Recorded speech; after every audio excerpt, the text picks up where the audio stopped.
The gunshot didn't sound like the movies. It was sharper, uglier, a crack that turned 100 conversations into a single gasp. Nolan Reed's instincts kicked in before his brain could catch up. Across the food court, past the overturned trays and scattered shopping bags, a little girl in a yellow dress stood frozen, vanilla ice cream melting down her small fist. The hooded figure moved toward her with terrible purpose. Nolan didn't think. He ran. His body collided with hers just as the second shot fired. The impact meant for a child tearing through his shoulder instead. He hit the tile hard, the girl safe beneath him, his blood spreading warm across the cold floor. 3 minutes later, a woman in a tailored suit and heels came sprinting through the chaos. Her face a mask of pure terror that shattered the moment she saw her daughter alive and the stranger bleeding to keep her that way. If you want to see how one moment of courage can completely rewrite 2 lives, stay with me until the end. Hit that like button and drop a comment telling me what city you're watching from. I want to see how far this story travels. Nolan Reed had learned a long time ago that the best way to survive was to stay invisible. He kept his head down in the warehouse where he worked third shift, unloading pallets and stacking boxes with mechanical precision. He wore the same 3 rotation of faded work shirts, the same steel-toed boots held together with duct tape and stubbornness. His colleagues knew him as the quiet guy who never called in sick, never complained, never caused problems. They didn't know about the 8-year-old boy waiting for him at home, or the cramped apartment where Nolan counted pennies to make rent, or the way he sometimes stood in the shower until the hot water ran out just to feel something other than exhausted.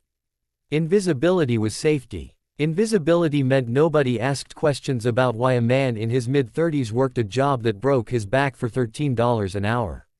Nobody wondered about the past he'd left behind or the reasons he flinched when helicopters flew too low overhead. That Saturday afternoon at Riverside Mall, Nolan had broken his own rule. He'd taken his son Mason for a rare treat, a movie, and lunch at the food court. Mason had been asking for weeks, his small face lighting up every time he mentioned it, and Nolan had finally scraped together enough to say yes. The joy in his son's eyes when they walked through those mall doors had been worth every extra shift, every skipped meal. They just finished eating when Mason went to throw away their trash. Nolan was checking his phone, a text from Mrs. Chen next door confirming she could watch Mason on Tuesday when the first shot rang out. The sound cut through the ambient noise like a blade through silk. For a fraction of a second, the entire food court seemed to hold its breath. Then chaos erupted. Screaming, running, chairs scraping, trays clattering to the floor. Nolan's training, buried under years of civilian life, roared back to the surface. His eyes swept the scene in controlled segments, processing information faster than conscious thought. South entrance, hooded figure, dark jacket, right hand extended, handgun. Civilian crowd scattering in panic patterns. No secondary shooters visible. And there, the little girl. She couldn't have been more than 5, standing near the frozen yogurt kiosk in a bright yellow dress with white flowers. She wasn't crying. She wasn't moving. She just stood there confused. Her ice cream cone tilted at an angle that sent vanilla soft serve sliding down her hand onto the floor. Her dark curls were pulled back with a matching yellow ribbon. The shooter's path would take him directly past her. Nolan didn't remember making the decision to move. One moment he was rising from his chair, the next he was sprinting across the food court, his injured knee. Legacy of a war he didn't talk about, screaming in protest. Mason's voice called out behind him, frightened and confused. But Nolan couldn't stop. The shooter's arm was coming up. The girl still hadn't moved. Nolan covered the last 10 feet in a diving lunge that would have made his old drill sergeant proud. His arms wrapped around the child's small body as he twisted, putting his back between her and the threat. The impact when they hit the ground drove the air from his lungs, but he kept his arms locked around her, cradling her head against his chest. The second shot punched through his left shoulder like a hot spike. Pain exploded across his back and down his arm. The girl made a small sound of confusion, her ice cream cone flying from her hand. Nolan kept her covered, his body a shield, his mind cataloging injuries on autopilot. Through and through, missed the bone. Lot of blood, but not arterial. Manageable. Around them, the screaming intensified. Footsteps thundered as people ran for exits. Somewhere, a mall security guard was shouting into a radio. The shooter's footsteps, Nolan tracked them by sound, moved away toward the east corridor, away from the crowd. It's okay, Nolan said quietly to the girl, his voice steady despite the fire in his shoulder. You're okay. I've got you. She looked up at him with enormous brown eyes, too shocked to cry. My ice cream. We'll get you another one, Nolan promised, even as blood soaked through his shirt and pulled on the white tile beneath them. I promise. The chaos seemed to last forever and no time at all. Nolan heard Mason calling for him. Dad, Dad, and managed to lift his head enough to see his son being held back by a security guard. Safe, but terrified. He tried to signal that he was all right, but his left arm wouldn't cooperate. Then she arrived. Nolan heard her before he saw her. The sharp crack of expensive heels moving fast. A woman's voice cutting through the pandemonium with the kind of authority that made people step aside without thinking.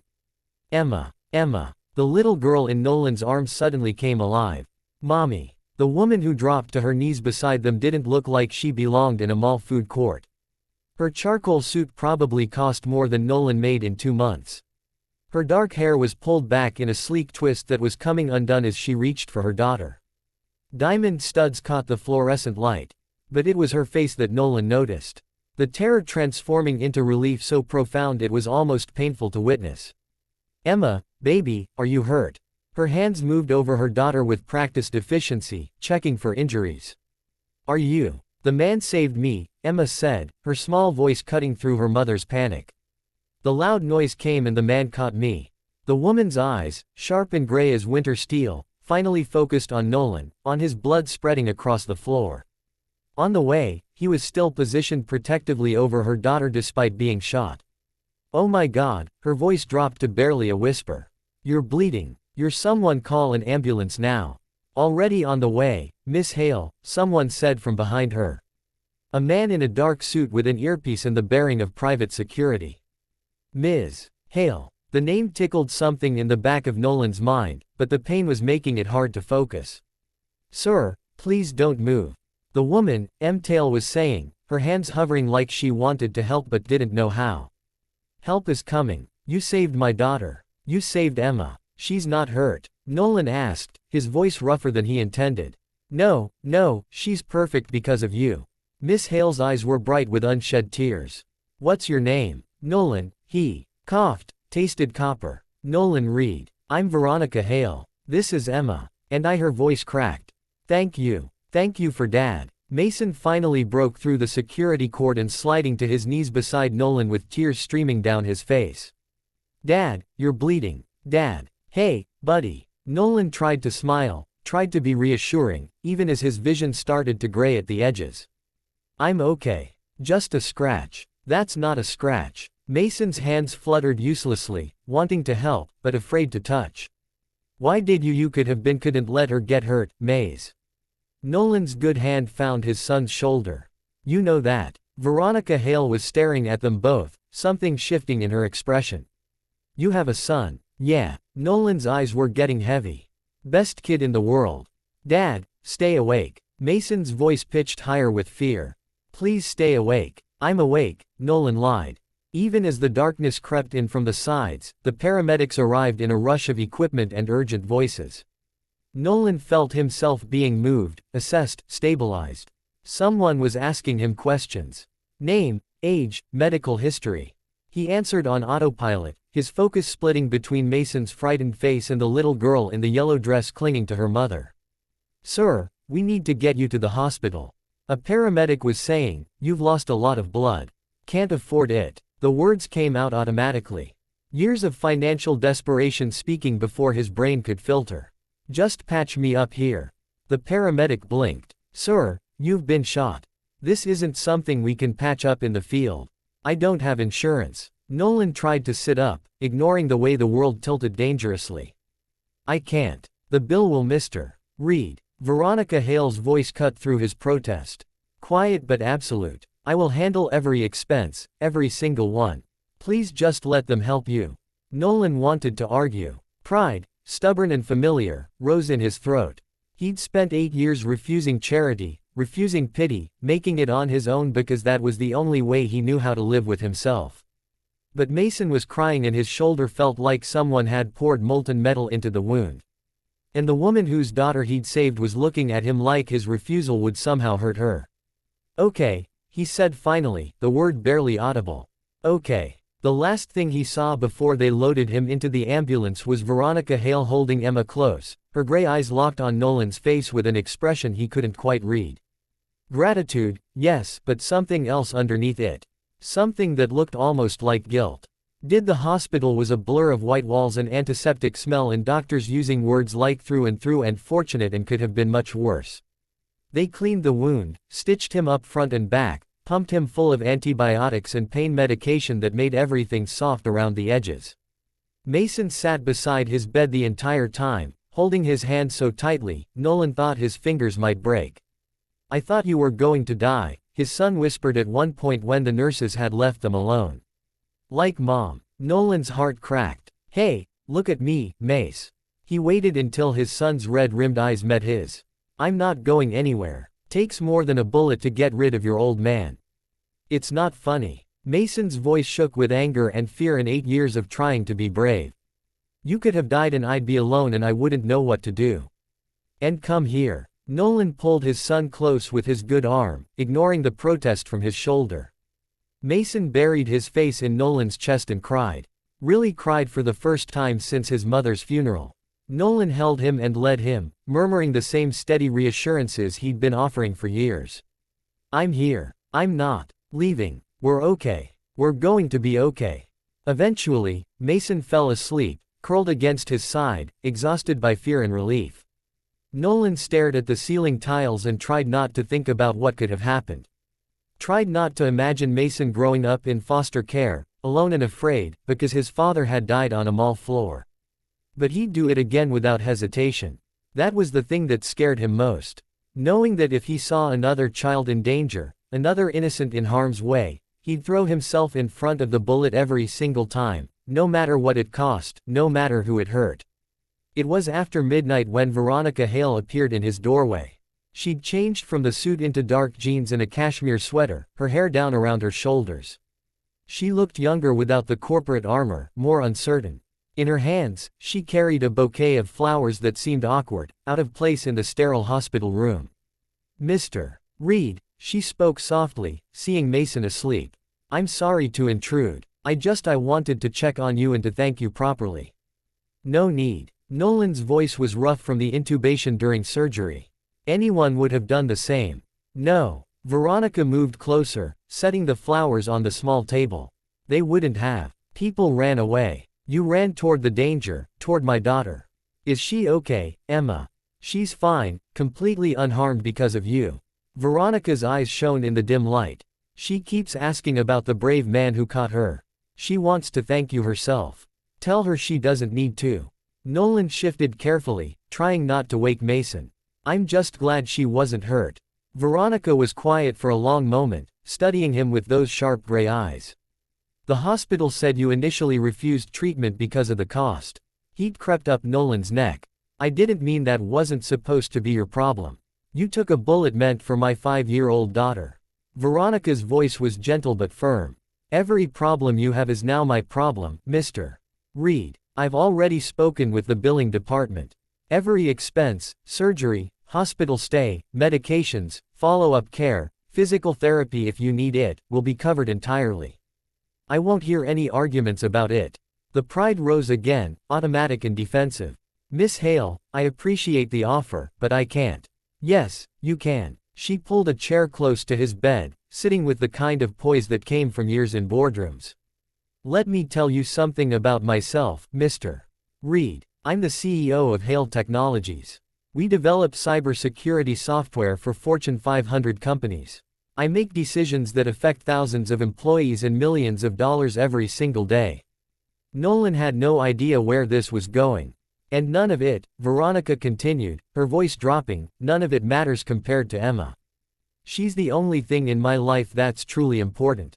And today, a complete stranger saw my daughter in danger and decided her life was worth more than his own safety, worth more than his own life. She leaned forward, and Nolan saw the tears threatening to spill over. So, please, Mr. Reed, let me do this one small thing. Let me cover your medical expenses. It's the absolute least I can do. Nolan looked down at Mason, still sleeping against his chest.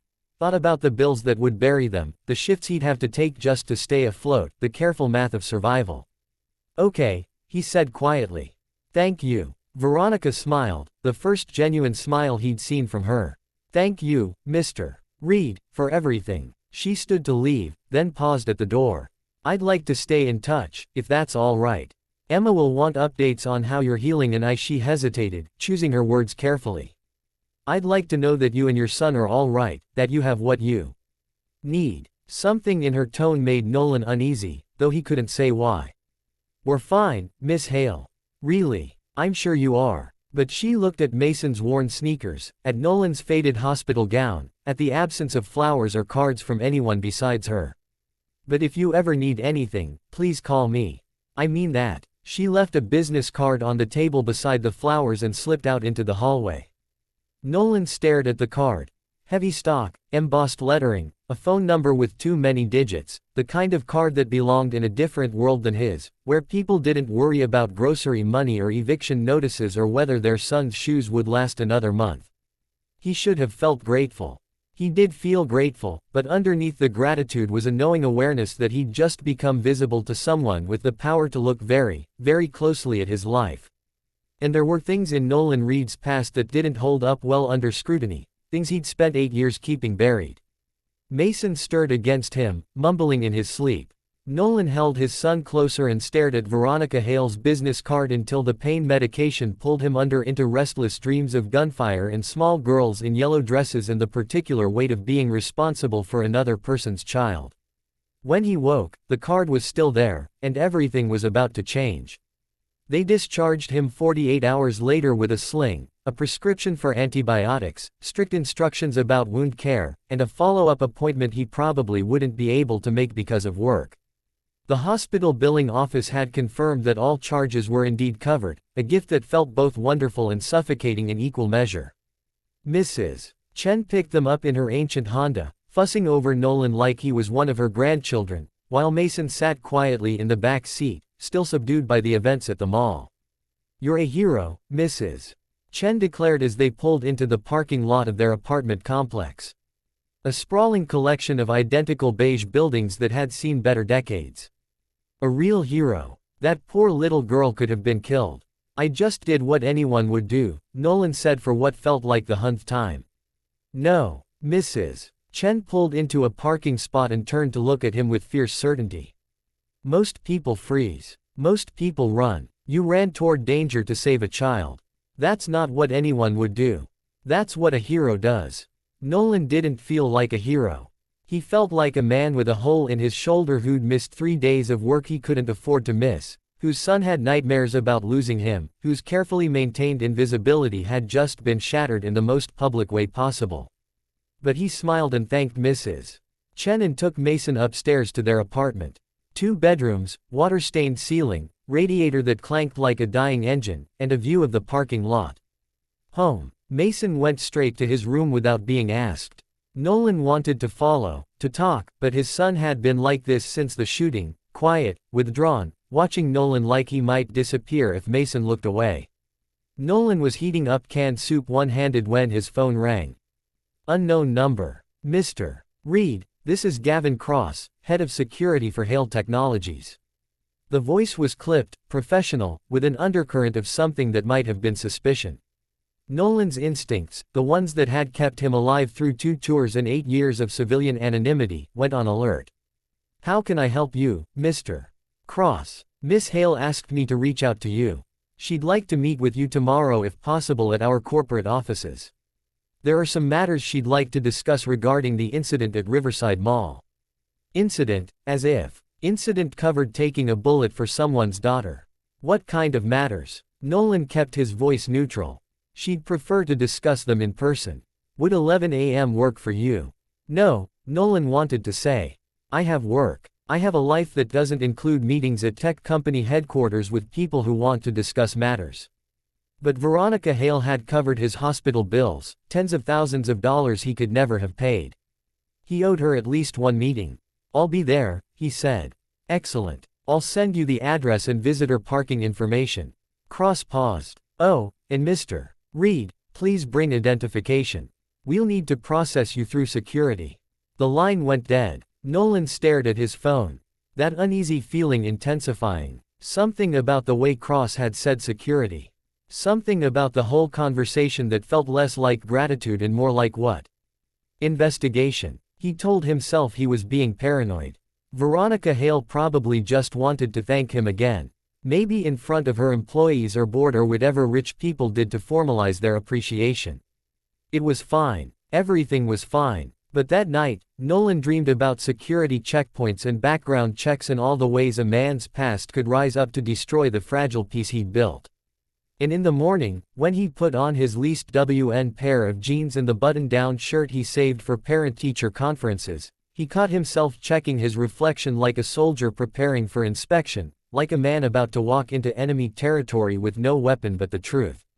And the truth, Nolan knew, was a weapon that could cut both ways. The headquarters of Hail Technologies occupied 12 floors of a glass and steel tower in the financial district, the kind of building that reflected clouds and made everyone who entered feel slightly smaller. Nolan found visitor parking after circling twice, his truck looking shabby among the BMWs and Teslas that filled the underground garage. His shoulder throbbed despite the pain medication. He'd left Mason with Mrs. Chen again, promising to be back by early afternoon. His son had watched him leave with worried eyes, and Nolan had forced himself not to look back, because the anxiety on that small face would have broken his resolve to go at all. The lobby was all marble and modern art, with a security desk that looked more sophisticated than anything Nolan had seen outside of military installations. A young woman in a crisp uniform looked up as he approached, her professional smile not quite reaching her eyes. "Nolan Reed," he said. "I have an 11 o'clock with Ms. Hail. ID, please." He handed over his driver's license, watching as she scanned it, typed something into her computer, and then picked up a phone.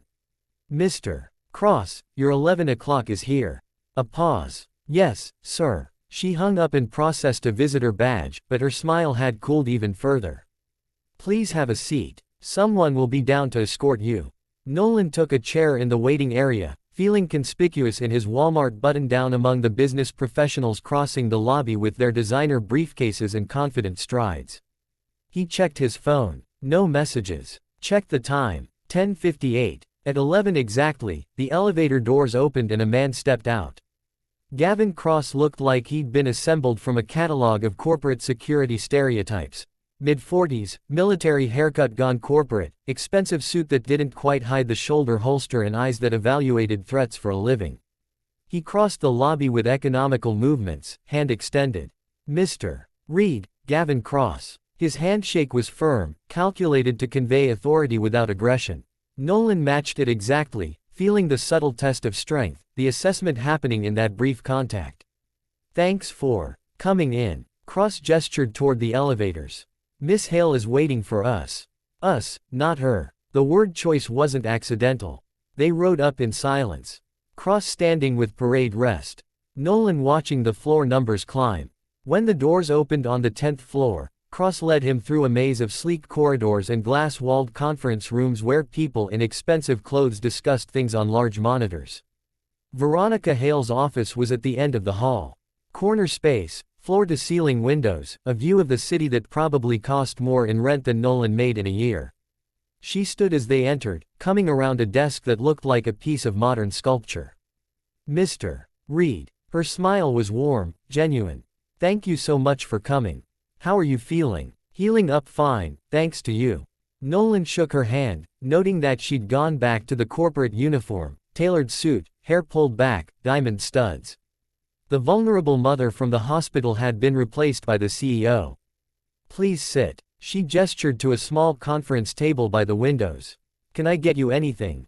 Coffee? Water?" "I'm fine." Cross took a seat across from him, opening a leather portfolio and removing several documents. The movement was practiced, deliberate. Nolan's instincts, already on alert, started screaming. "Mr. Reed," Veronica began, settling into her own chair. "I wanted to meet with you today to discuss what happened at the mall. Obviously, we're all incredibly grateful for what you did. You saved Emma's life, and there's no way I can ever truly repay that debt. You covered my hospital bills, Nolan said evenly. That's more than enough. It's not enough. Veronica leaned forward slightly. Which is why I'd like to do more. But first, Gavin has some concerns that we need to address. The temperature in the room seemed to drop 10 degrees. Cross slid a document across the table. Mr. Reed, when someone becomes involved in an incident with one of our executives, particularly one involving her child, standard protocol requires us to conduct a basic background review for security purposes, you understand. Nolan looked down at the paper. It was a background check authorization form. You want to investigate me. He kept his voice flat, controlled. It's purely procedural, Cross said, his tone suggesting it was anything but. Given the circumstances, shooting, media attention, potential ongoing threats, we need to ensure there are no liability concerns. Liability concerns, Nolan repeated the words slowly. I took a bullet for her daughter and we're grateful. Cross's expression didn't change. But you also appeared at the exact location at the exact time of an active shooter incident. You moved with training that suggests military or law enforcement background, and you sustained an injury that creates a connection between you and Ms. Hail that could potentially be exploited. The words hung in the air like accusations. Veronica looked uncomfortable. Gavin, I don't think we need to with respect, Miss Hail. Security protocols exist for a reason. Cross didn't take his eyes off Nolan. We've already had 3 media outlets request interviews with Mr. Reed. Social media is calling him a hero. That kind of attention creates exposure. Exposure creates vulnerability. So instead of thanking me, you want to make sure I'm not a threat. Nolan pushed the form back across the table. I'm not signing that. Mr. Reed, I don't work for you. I don't want anything from you beyond what Mrs. Hail has already done. You want to investigate me. Get a warrant. Otherwise, we're done here. He started to stand, but Veronica's voice stopped him. Nolan, please wait. Something in her tone, the use of his first name, the genuine distress made him pause. Gavin, could you give us a moment? She didn't. Phrase it as a question. Cross's jaw tightened. Ms. Hail, I strongly advise a moment, please. The security chief gathered his documents with precise, controlled movements that telegraphed his frustration. He left without another word, closing the door with a click that felt like a period at the end of a sentence. Veronica waited until his footsteps faded before speaking. I'm sorry. She rubbed her temples, looking suddenly exhausted. That was he's just trying to protect Emma and me. The company has protocols and Gavin takes them very seriously. He thinks I'm running some kind of scam. Nolan remained standing that I'm going to try to exploit what happened. No, maybe. I don't know. Veronica stood as well, moving to the windows. There are people in my position, wealthy, public F-facing, who have to be constantly suspicious, who see threats everywhere because sometimes the threats are real. Gavin lives in that world. I try not to, but she turned back to face him. Emma won't stop talking about you. She's drawn you pictures, made me promise to bring her to visit you when you're feeling better. She thinks you're a superhero. Veronica's smile was sad. And all I can think about is that you're a stranger who saved my daughter's life. And I don't know anything about you. Not because I want to investigate you, but because I want to help you, to do something meaningful to thank you, but I don't know what you need. Nolan understood the subtext. She'd seen his clothes, his truck, the absence of anyone besides Mrs. Chen when he was discharged. She'd put the pieces together the way smart people did. Built a picture of his life from the gaps and silences. I appreciate that, Ms. Hail. I do, but I don't need help. I've got a job, a place to live, and my son. We're doing fine. Are you? The question was gentle but pointed because Gavin also noted that you initially refused medical treatment due to cost. That suggests financial strain and there's nothing wrong with that. God knows I remember what it was like before the company took off. But if you're struggling, if there's something I can do, but I'm not your charity case. The words came out sharper than he intended. I didn't save Emma so you'd feel obligated to fix my life. I know that. Veronica's eyes flashed with something that might have been hurt. But she's alive because you decided her life mattered more than your own safety. That means something to me. It means everything to me. They stood in silence for a long moment, the city sprawling beneath them through the windows, indifferent and enormous. What do you want from me? Nolan finally asked. Honestly, I don't know. Veronica returned to the table, sitting with the careful posture of someone carrying a heavy weight. I want to help. I want to make sure you and your son are taken care of. I want. She stopped, choosing her words carefully. I built this company from nothing. Worked 80 weeks, mortgaged everything I had, risked it all because I believed in what we were creating, and I won. I got successful, wealthy, powerful, but none of it protected Emma when it mattered. A man who makes $13 an hour protected her. A stranger protected her. And now that stranger is telling me he doesn't need anything and I don't know what to do with that. The honesty in her voice stripped away the corporate veneer, revealing something raw underneath. You could just say thank you and let it be enough. Nolan said quietly. Is it enough for you? Veronica met his eyes. If the situation were reversed, if someone saved Mason's life, would you be able to just walk away? No. The answer rose immediate and certain. If someone saved his son, Nolan would move heaven and earth to repay that debt. He sat back down. What exactly are you proposing? Veronica seemed to choose her next words very carefully. I'd like to help you financially, not as charity, but as a thank you, a scholarship fund for Mason, help with rent or medical expenses, whatever would make your life easier in exchange for signing that background check. No, she said it firmly. That's Gavin being Gavin. I don't care about your background, Nolan. I care about your future, yours and Mason's. It was tempting. God, it was tempting. Nolan thought about the eviction notice he'd narrowly avoided last month. The way he counted pennies to buy Mason new shoes. The constant mathematical weight of poverty pressing down on every decision. But he'd learned the hard way that accepting help from powerful people always came with strings. Sometimes you didn't see the strings until they were already wrapped around your throat. I need to think about it, he said. Of course. Take all the time you need. Veronica pulled a card from her desk, different from the one she'd left at the hospital with a handwritten number on the back. This is my personal cell. Call me anytime. And please, if you change your mind about meeting Emma, she would love to see you to thank you properly. Nolan took the card, feeling like he was accepting something more significant than paper and ink. Tell her I'm glad she's okay. That's all the thanks I need. He stood to leave, but Veronica's voice caught him at the door. Nolan, whatever you're afraid I'll find if I look too closely, I want you to know that I don't care. You saved my daughter. That's the only thing about you that matters to me. Nolan didn't turn around. You say that now. He found his own way back to the elevator, refusing the offered escort. Cross was waiting in the lobby, arms crossed, expression unreadable. Mr. Reed. The security chief stepped into his path. A word of advice if you'll accept it. I probably won't, but go ahead.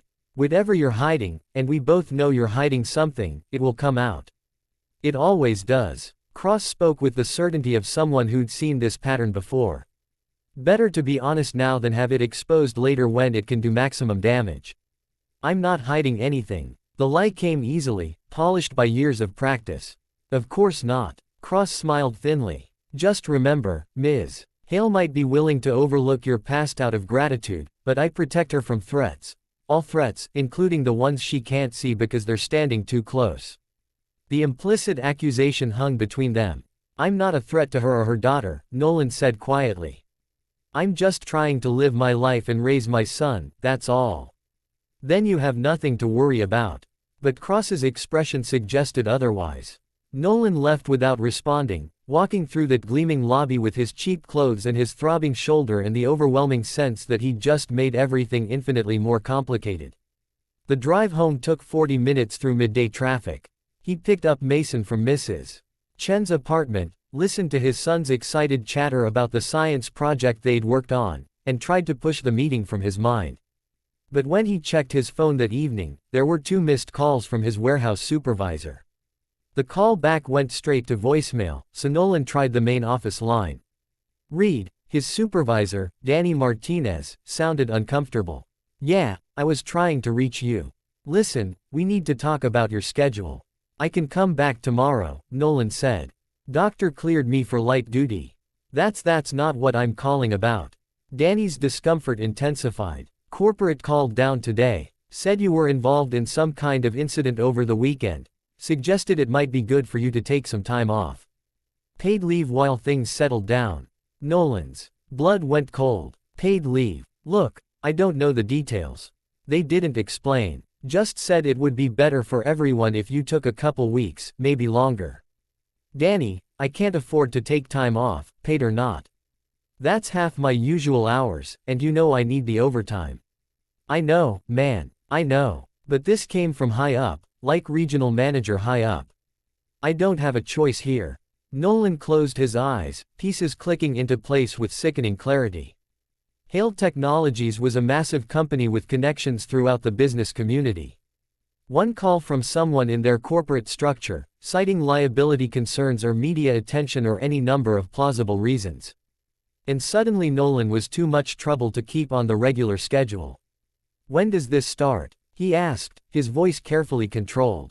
Tomorrow. I'm sorry, Reed. I really am. You're one of my best guys. Nolan ended the call and sat in the darkness of his living room. Mason already asleep down the hall, the apartment silent except for the eternal clanking of the radiator. They done it without fingerprints, without accusations, just a quiet word in the right ear. And suddenly Nolan's already precarious financial situation had become critical. He'd still have some income, but not enough.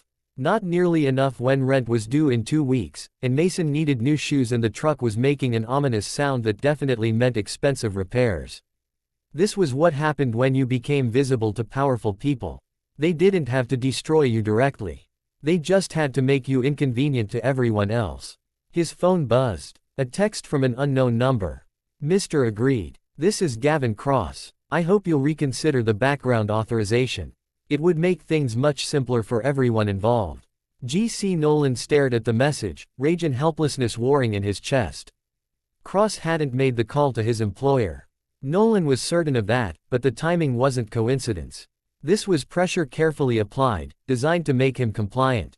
Sign the form. Let them dig into his past. Give up the privacy and safety he'd built over 8 years because he'd made the mistake of saving a little girl's life. He typed and deleted 3 different responses before finally just shutting off his phone.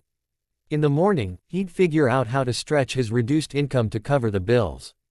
He'd look for extra work, side jobs, anything to bridge the gap. He'd survive because that's what he did. But as he lay in bed that night staring at the water-stained ceiling, Nolan Reed couldn't shake the feeling that he'd just learned a hard truth about the world. Good deeds didn't go unpunished.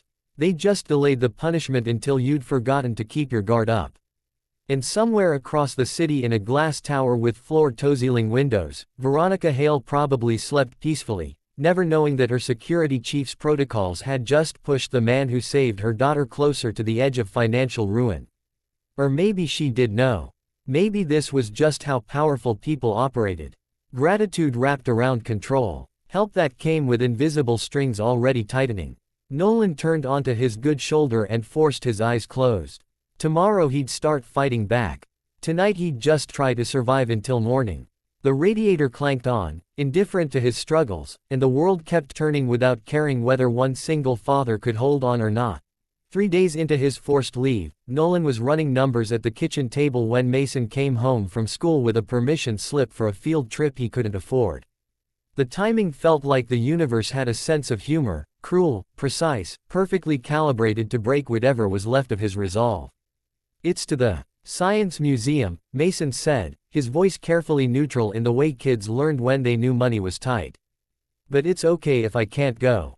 Tommy's mom said she probably won't let him go either because it's expensive. $45. That's what it cost to let his son feel normal for one day. $45. That might as well have been $4,000. Nolan signed the slip anyway. You're going. I'll figure it out. Mason's face lit up with pure joy, and Nolan felt the weight of that happiness like a stone in his chest. He'd pawn something, pick up a cash job, do whatever it took. That was the deal he had made with himself when Julie died. Mason would never feel less than because of money. Never feel like the poor kid who couldn't participate. Even if it killed Nolan to make it happen. His phone rang an hour later. Unknown number, but he answered anyway because when you were desperate for work, you answered everything. Mr. Reed, this is Rachel Kim from Channel 7 News. I'm calling about the Riverside Mall shooting. We'd love to interview you for a segment on Everyday Heroes. We could offer a small appearance fee. Nolan hung up before she finished. The second call came 20 minutes later. Different reporter, same request, then a third from a blogger who wanted his story for a piece on gun violence. Nolan blocked all the numbers and turned off his phone, but the damage was done.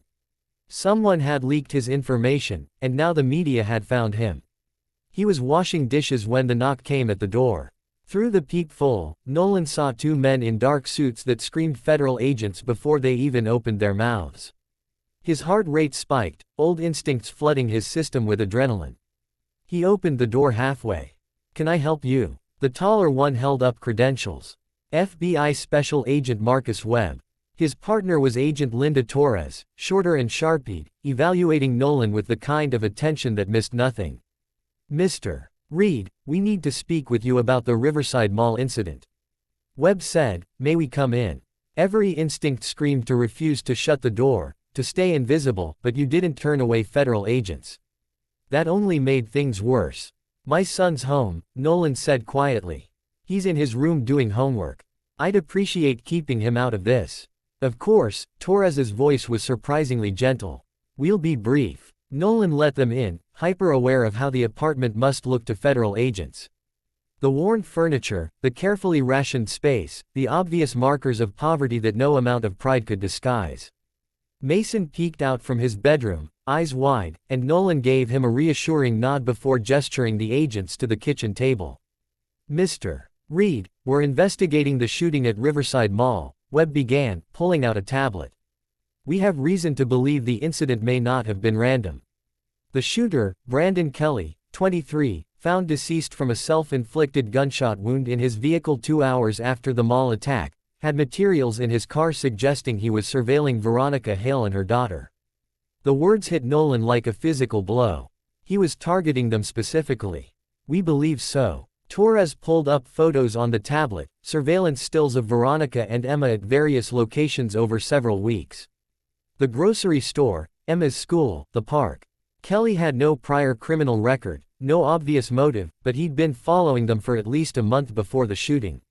Why? Nolan's mind was racing, processing threats and vulnerabilities the way it had been trained to do a lifetime ago. "That's what we're trying to determine." Webb leaned forward. "Ms. Hale runs a major cybersecurity company. They've worked on some sensitive government contracts, corporate espionage cases, high-profile data breaches. It's possible Kelly was hired by someone to send a message or eliminate a threat. Or he could have been a stalker." Torres added, "We found evidence of obsessive behavior, but nothing that definitively points to a specific employer or organization." Nolan forced himself to focus. "What does this have to do with me?" "You intervened," Webb said simply. "You stopped what could have been a kidnapping or worse. That makes you both a witness and potentially a target if whoever hired Kelly decides to finish what he started." The room seemed to tilt slightly. "A target. We don't want to alarm you unnecessarily," Torres said, her tone suggesting the alarm was entirely necessary, "but we need to be thorough. Can you walk us through exactly what you saw that day? Anything unusual before the shooting started?" Nolan went through it mechanically. The food court, Mason throwing away trash, the first shot, the little girl, his decision to intervene. He left out the training that had kicked in, the automatic threat assessment, all the things that would make them ask questions he couldn't answer. Webb took notes. Torres watched his face. "You moved very quickly," she observed. "Most civilians freeze in active shooter situations, but you identified the threat, assessed the danger to the child, and reacted within seconds. That's unusual." "Instinct," Nolan said. "Military instinct." Webb's tone was casual, but the question wasn't. Nolan met his eyes. "I was in the army long time ago. Different life. Iraq, Afghanistan, both." Webb nodded slowly. "That explains the reaction time. The Secret Service analyzed security footage from the mall. They were impressed by your tactical awareness." The Secret Service. Because of course, they'd gotten involved if federal contracts were in play. "Mr. Reed, we need to ask you some direct questions." Torres pulled out a folder. "Have you noticed anyone following you since the shooting? Unusual phone calls, cars parked near your building, people asking questions about you?" "Just reporters. Nolan said 3 so far today. The agents exchanged a look. We'd like to put some protective measures in place. Webb said, increase patrols in your area, notification protocols if we identify any threats, and we strongly recommend you accept security assistance from Hail Technologies. They have resources we don't. I'm not accepting anything from Hail Technologies. The words came out harder than Nolan intended. Torres's eyebrows rose. May I ask why? Miss Hale seems very grateful for what you did. Her head of security thinks I'm running a scam. Pressured my employer into cutting my hours until I agreed to a background check. Nolan heard the bitterness in his own voice and forced himself to stop. I appreciate the concern, but I don't need their help. Webb and Torres exchanged another look. Longer this time. Mr. Reed, Webb said carefully. We're going to need to run our own background check. Standard procedure for anyone involved in a federal investigation. If there's anything in your past that might complicate things, now would be the time to tell us. There it was. The inevitable question coming from yet another direction. Nolan thought about the discharge papers he kept in a locked box under his bed. Honorable but complicated. Thought about the therapist he'd seen for 6 months after coming home. The diagnosis of PTSD that he'd never disclosed to employers because it was easier to lie than explain. Thought about the years he'd spent rebuilding himself into someone functional, someone who could be a decent father to his son. There's nothing. He said it wasn't technically a lie. He'd committed no crimes, violated no laws. His service record was clean. The problems were all internal. The nightmares, the hypervigilance, the way loud noises sometimes sent him back to Fallujah for 30 seconds before he could breathe again. But those weren't the kind of things you told federal agents. We'll need to verify that, Torres said not unkindly. It's not personal, Mr. Reed. Just procedure. They asked a few more questions. Did he know Veronica Hail before the shooting? Had he ever worked in tech or cybersecurity? Was he aware of any threats against her company? Nolan answered honestly because he had nothing to hide on those fronts. Finally, they stood to leave. One more thing, Webb said at the door. There's been some chatter. Nothing concrete, but our sources suggest there might be ongoing interest in Ms. Hail and her family. If you see anything suspicious, anything at all, call this number immediately. He handed Nolan a card with a direct line. And Mr. Reed. Torres paused, her expression serious. What you did at that mall, stepping between a child and a shooter, that took real courage. But courage doesn't stop bullets. If there is a larger threat, you need to be smart about this. Accept help when it's offered. Don't let pride get you killed. They left, and Nolan stood in his doorway, watching them disappear down the stairwell, feeling like the walls of his carefully constructed life were closing in from every direction. Mason emerged from his room, homework forgotten. Dad, are we in trouble? No, buddy. Nolan pulled his son close. We're fine. They were just asking questions about what happened at the mall. Is the bad man coming back? No, he's gone. You're safe. I promise. But even as he said it, Nolan wasn't sure he believed it anymore. That night, after Mason fell asleep, Nolan sat at his kitchen table and did something he'd sworn he'd never do. He opened his laptop and searched for information about Veronica Hail. The internet painted a picture of a woman who'd built an empire from nothing. MIT graduate started Hail Technologies in her garage 8 years ago, now worth hundreds of millions. Married briefly to Emma's father, a venture capitalist named Richard Hail, who died in a car accident when Emma was 2. Since then, Veronica had raised her daughter alone while running a company that employed over 2,000 people. The articles described her as brilliant, demanding, fiercely protective of her privacy and her daughter. There were photos from charity events, tech conferences, occasional society pages, always composed, always in control. But there were also mentions of the contracts Webb had referenced: cybersecurity work for defense contractors, Fortune 500 companies, government agencies, the kind of work that made enemies, the kind of work that could get people killed. And Nolan had put himself directly in the middle of it by saving Emma's life. His phone buzzed. A text from Veronica Hale's personal number. Nolan, I just heard from the FBI. I'm clear's throat, so sorry you're being dragged into this. Please call me. We need to talk. V. He stared at the message for a long time before typing a response. What exactly is going on, Ms. Hale? The reply came within seconds. Too much to explain over text. Can I come to you, please? I owe you the truth. Nolan looked around his apartment, the poverty on display, the life he'd worked so hard to keep separate from people like her. Every instinct said to refuse, to maintain the distance, but the FBI had just told him there might be an ongoing threat. And if that threat extended to Mason because of what Nolan had done, he needed to know. Tomorrow morning, 10 a.m., Clear's throat, just you, no security detail. Thank you. I'll be there. Nolan barely slept that night, his mind running through scenarios and possibilities, old tactical training wearing with civilian caution. When Mason left for school the next morning, Nolan watched him go with the kind of hyper-awareness that came from knowing threats were real, not theoretical.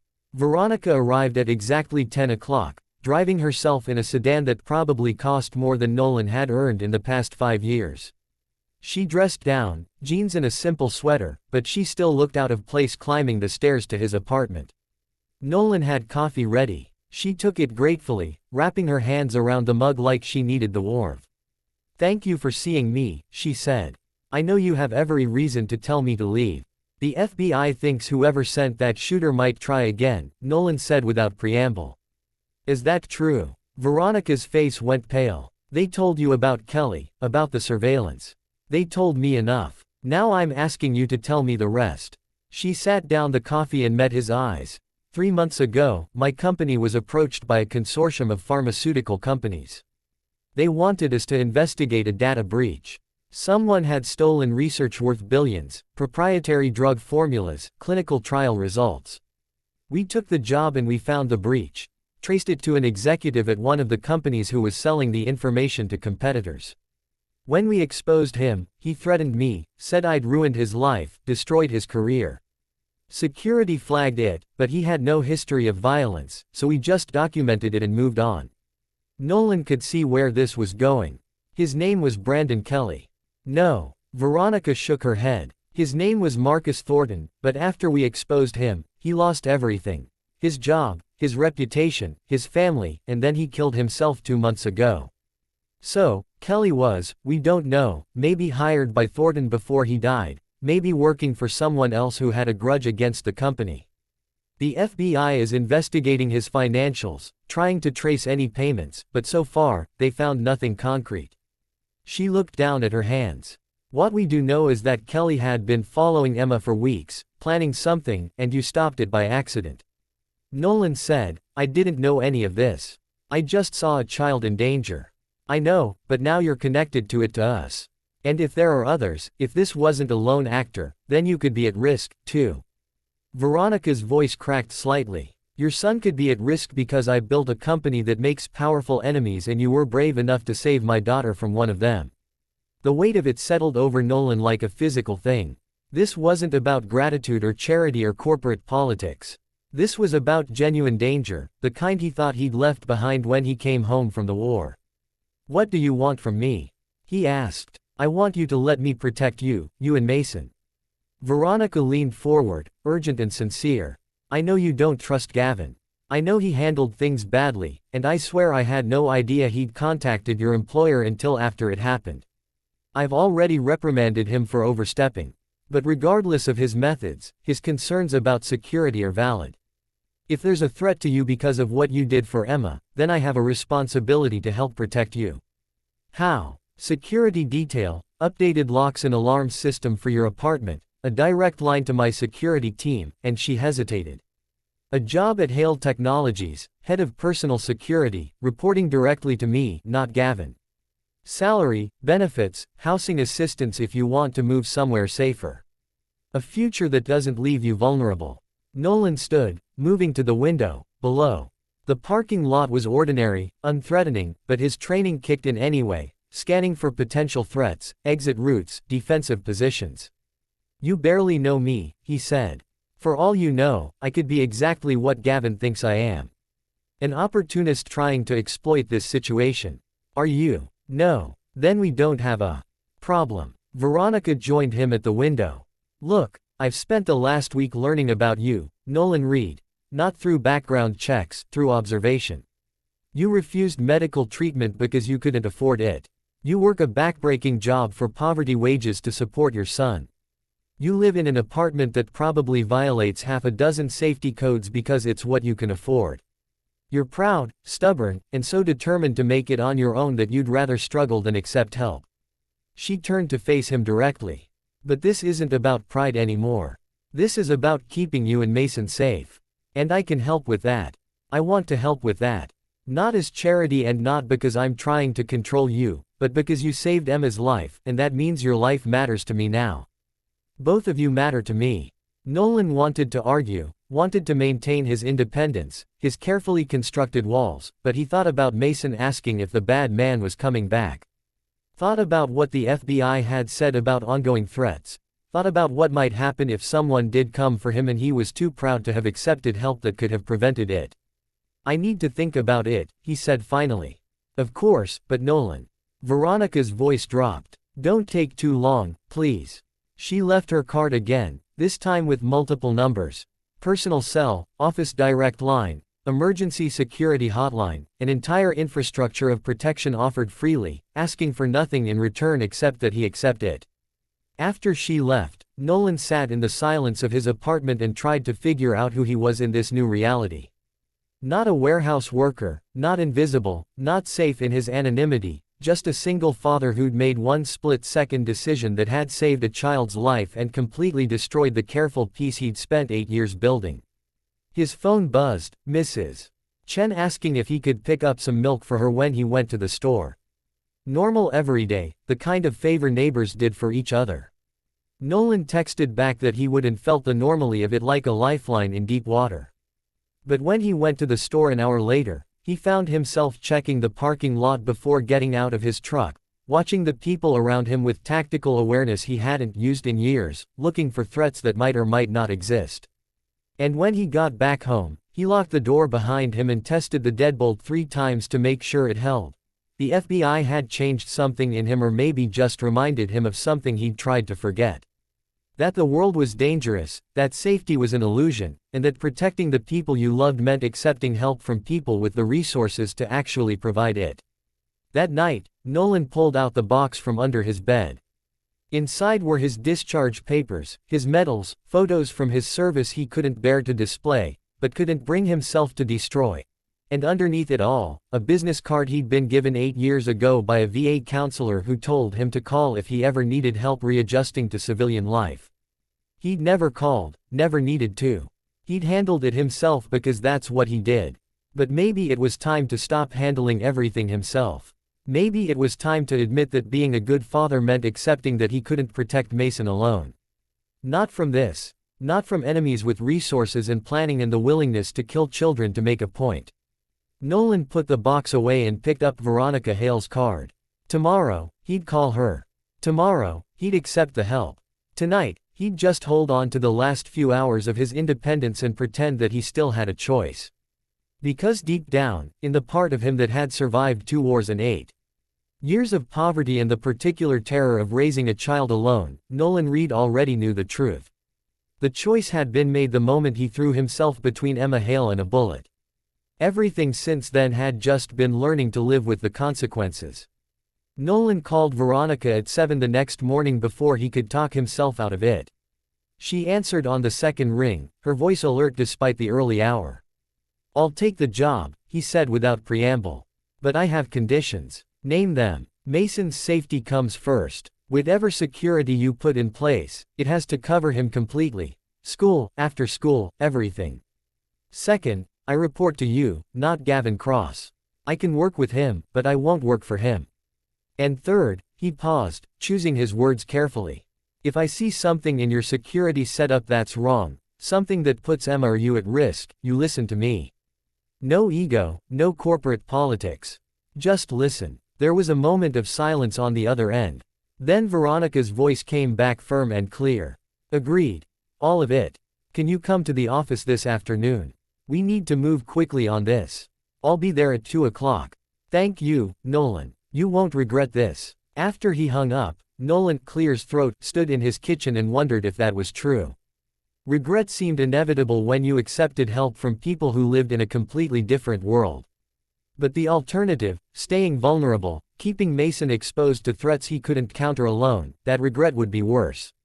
He told Mason over breakfast. Keeping it simple. I'm taking a new job. Better pay, better hours. We might move to a nicer place. His son's eyes went wide. Really? Like with a yard? Maybe. We'll see. Can we get a dog? Nolan laughed despite everything, ruffling Mason's hair. Let's start with the job and see where we go from there. But as he watched his son bounce with excitement, already planning what kind of dog they'd get, Nolan felt the weight of responsibility settle deeper. This wasn't just about accepting help anymore. It was about building a different life, a better life, and not screwing it up. The meeting that afternoon was in Veronica's office, but this time the atmosphere was completely different. She'd cleared her schedule, and when Nolan arrived, it was just her. No Gavin Cross, no lawyers, no corporate security protocols. Thank you for coming, she said, gesturing to the chair across from her desk. I want to start by apologizing. Gavin's approach to your situation was unacceptable. I've spoken with him extensively, and while his security concerns were valid, his execution was terrible. He won't be interfering with your employment or your life going forward. Where is he? Nolan asked. Waiting outside. I thought we should talk first, just us, before we bring him into the discussion. Veronica pulled out a folder. I've drafted an employment contract, head of personal security, starting salary of $120,000 annually, full benefits, housing allowance. You'd be responsible for my protection in Emma's, coordinating with the broader security team, but with final authority on all decisions related to our immediate safety. Nolan stared at the number. $120,000. He currently made $27,000. That's too much, he said automatically. It's market rate for someone with your experience protecting high versus value targets in dangerous situations. Veronica's tone was matter of fact. And frankly, given that you've already taken a bullet for my daughter, I'd say you're underpriced at that number. I don't have experience protecting high versus value targets. I was Army infantry, not Secret Service. You have combat experience, tactical awareness, and most importantly, you've already proven you'll put yourself between Emma and danger without hesitation. That's worth more than any credential. She slid the contract across the desk. Read it. Take your time. Ask questions. Nolan read through the document carefully, looking for the trap, the hidden clause, the thing that would make this too good to be true. But it was straightforward. Employment terms, benefits, duties, termination conditions. There was a background check requirement, but it specifically stated that military service records and medical history would remain confidential unless directly relevant to job performance. What about Gavin? He asked. This contract makes me equal to him in the hierarchy. He's not going to like that. Gavin is head of corporate security. You're head of personal security, different domains, different responsibilities. He handles facility protection, cyber threats, corporate espionage. You handle Emma and me. If there's overlap, you two figure it out professionally or I make the final call. Veronica leaned back in her chair. Can you work with him? Nolan thought about Cross's barely concealed hostility, the pressure tactics, the interference with his employment.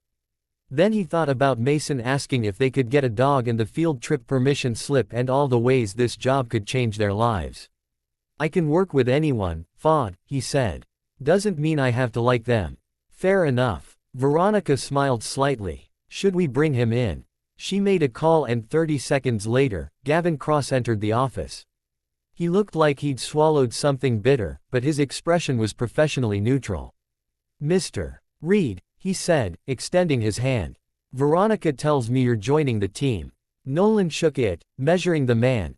Clear's throat. Cross had lost this round. His approach had been overruled, his authority retailed, but he was still here, still employed, which meant Veronica valued his skills despite his methods. Looking forward to working with you, Nolan said, keeping his voice even. Likewise. Cross took a seat, pulling out his own tablet. Let's talk about immediate security concerns. The FBI briefed you on the Kelly situation. What they didn't tell you is that we've identified 3 other individuals who've shown unusual interest in Ms. Hail and Emma over the past 2 months. He pulled up photos. A woman in her 40s, a young man in his 20s, an older gentleman in a business suit, all captured by security cameras at various locations. None of them have done anything overtly threatening, Cross continued. But they've appeared multiple times in places where Emma goes regularly. School pickup, the park she plays at, the grocery store Miss Hale frequents. Could be coincidence, could be surveillance. Nolan studied the images, his training kicking in. You've run background on all of them. Clean. The woman is a freelance journalist who claims she's researching a story on successful women in tech. The young man works at a coffee shop near Emma's school. The older man is a retired accountant who lives in the neighborhood. All plausible explanations. But you don't believe them, Nolan said. I don't believe in coincidences when it comes to security. Cross looked at him directly. That's where you come in.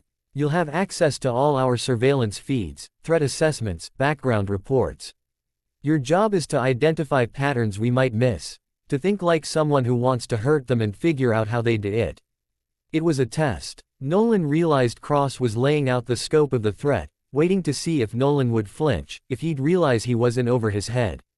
I'll need complete access to Emma's schedule. Nolan said, school activities, friends' houses, and Ms.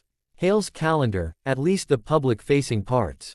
I need to know where they'll be so I can identify vulnerabilities before someone else does. Veronica nodded. You'll have everything, Gavin. Please make sure Nolan gets full clearance to all relevant systems. Already done, Cross said. I took the liberty of setting up your credentials this morning. You can access our security network remotely, though I'd recommend doing it from a secure device. We'll issue you a company laptop and phone. The efficiency was almost suspicious, but Nolan let it go. What about physical security? Do you have a detail on Emma during school hours? 2 agents in civilian clothes, Cross said. They maintain distance but keep visual contact during arrival, departure, and any outdoor activities. Inside the school, we rely on their security systems and personnel. Not good enough. Nolan pulled the tablet toward him, studying the school layout Cross had included in the files. Private school, affluent area probably assumes their rent tuition buys safety. But look at this. 3 different entrances, minimal security checkpoints, and these windows on the ground floor are accessible from the parking lot. Someone determined enough could breach this building in under 2 minutes. Cross's expression shifted slightly, reassessing. What would you recommend? Coordinate with school security to add checkpoints at all entry points during school hours. Position one of your agents inside the building disguised as staff or a parent volunteer. And change Emma's pickup routine. Different times, different routes, different vehicles. Patterns are what get people killed. Veronica had gone very still. Is it really that dangerous for a 5-year-old? Nolan met her eyes. You build a company that exposes powerful people's secrets. You've made enemies with resources and motivation. Emma is your vulnerability, which makes her a target. So, yes, it's really that dangerous. The words hung in the air, harsh, but necessary. Veronica's face had gone pale, but she nodded slowly. Then we do whatever's necessary to protect her. Whatever you recommend, Nolan. I trust you. Cross cleared his throat. I'll coordinate the school security upgrades today.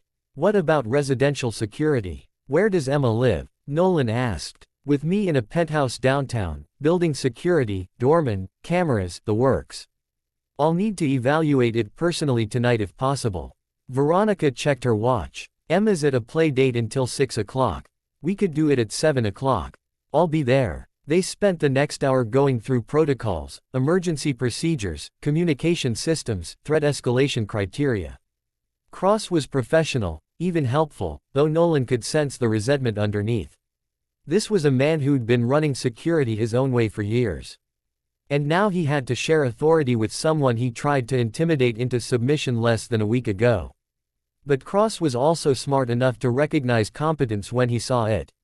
And despite his personal feelings, he seemed genuinely committed to keeping Veronica and Emma safe. By the time the meeting ended, Nolan had a company phone, a laptop, access credentials, and a crash course in Hail Technologies' security infrastructure. He also had the distinct impression that he just stepped into a world where the threats were real, the stakes were life and death, and failure would mean a little girl ending up like the one he'd saved at the mall. Except next time he might not be close enough to intervene. He picked up Mason from Mrs. Chen's apartment and broke the news about the job more fully over pizza, their traditional celebration dinner, even if this one came from the $2 frozen section instead of delivery. "So, you're like a bodyguard?" Mason asked, cheese stretching between his mouth and the slice. "Something like that. I'll be keeping some people safe." "Cool, like in the movies." "Less exciting than the movies, buddy. Mostly just being careful and paying attention." But Mason was already imagining car chases and dramatic rescues, his eyes bright with the kind of hero worship that made Nolan's chest tight. His son thought he was doing something brave and noble, protecting people. He didn't understand that Nolan was doing it because he'd gotten tangled up in something dangerous, and this was the only way to keep both of them safe. At 7, Nolan drove to Veronica's building, a gleaming tower in the heart of downtown, where the monthly maintenance fees probably exceeded his current rent. The doorman checked his ID against a list, made a call upstairs, and directed him to a private elevator that required a key card to operate. The penthouse occupied the entire top floor. Veronica answered the door herself, barefoot in jeans and a sweater, her hair loose around her shoulders. Behind her, the apartment sprawled in an open floor plan of exposed brick, floor-to-ceiling windows, and furniture that managed to look both expensive and comfortable. "Come in," she said.